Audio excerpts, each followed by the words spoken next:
Hello everyone, and welcome back to another video. Today, I'll be reviewing Lightning Rod at Dollywood. If you saw my updated top 25 coasters I've ridden, you'd know that Phantom's Revenge is no longer my favorite coaster I've ridden. That title now belongs to Lightning Rod at Dollywood. This RMC launched topper track wooden coaster is just flat out legendary. Why does this coaster have such a good reputation, you may be asking? Well, let's get into the review. As always, I'll be starting off by talking about the stats. This ride is 207 feet tall, reaches a max speed of 73 miles per hour, and has 3,800 feet of track. These stats are amazing for a wooden coaster. It is the tallest and fastest wooden coaster in the world, and is the world's only wooden hypercoaster still operating. Anyways, Lightning Rod is deserving of a 3.5 out of 4 for this category. Next up, we have the drop category. Lightning Rod has one of my favorite first drops I've experienced. You have so much speed going into it, so in the back row, you just go flying out of your seat. It is amazing. Lightning Rod is deserving of a 7.75 out of 8 for this category. Next up, we have the intensity category. Some haters of this coaster consider this ride to be forceless. Let me just say, that is far from the case. Lightning Rod is a very intense coaster. The turn after the first twist and shout and the final overbank are very forceful. Lightning Rod will get an 8.5 out of 10 for this category. Next up, we have the most important category, Airtime. This is by far what Lightning Rod does the best. And by that, I mean the best airtime I've experienced by a mile. Let me talk about a few elements that I consider to be some of the best, if not the best, airtime moments out there. First, you have the first drop, which gives great sustained ejector. You have the wave turn, which is very sustained sideways ejector in the front and sustained floater in the back. You have the first twist and shout, which whips you into sideways flow ejector. Then you have the second twist and shout, which in my opinion is the second best moment on the ride. It is insane how sharp and sustained the lateral ejector is on this element. Then you have a small bunny hill, which gives you great sharp ejector.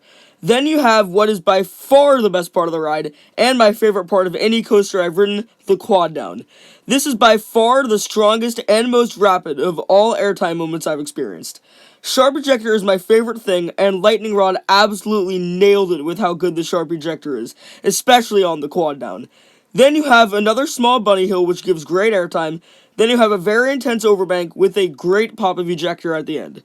So yeah, Lightning Rod easily has my favorite airtime, and due to how good it is, it gets 10.5 out of 10 for this category. Next up, we have the fun factor category. Now this category is interesting because it varies based on which seat you are riding. In rows 1 through 11, it is easily the most fun coaster I've ridden, and in the back, it feels so much more out of control and insane. Lightning Rod is still a super fun ride and is deserving of a 9 out of 9 for this category, because even in the back, the out of control feeling can make it even more fun. Next up, we have the theming category. Now, I've never walked through the Lightning Rod's queue, but from what I've heard and seen from pictures, Lightning Rod has some good theming. It has a theme to hot rod cars, and the station resembles a gas station. It will get a 3 out of 4 for this category. Next up, we have the Restraints category. Lightning Rod has the normal RMC lap bars with shin guards, but I do want to talk a little bit about the Restraints because they are different in different rows. In rows 1 through 11, it's very easy to get a lot of room, but in row 12, when you go up the launch, it staples you a bit.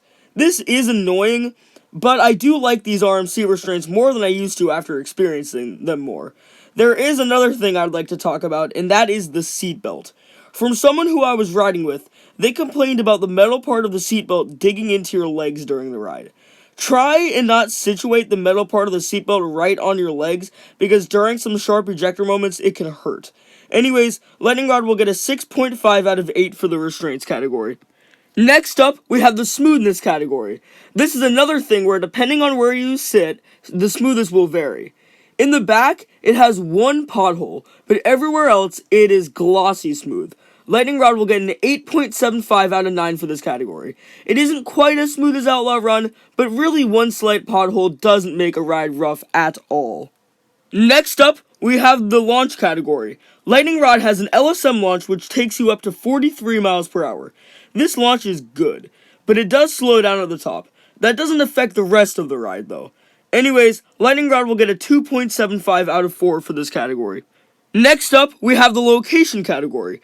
Lightning Rod is in a great location. It really uses the terrain to its advantage, especially the quad down. Lightning Rod will get a 6.75 out of 7 for this category. Next up, we have the layout category. Lightning Rod has a fantastic layout. It really does. As I said before, the terrain usage is outstanding. Lightning Rod is all about the sharp ejector hills. This layout is almost perfect in my opinion.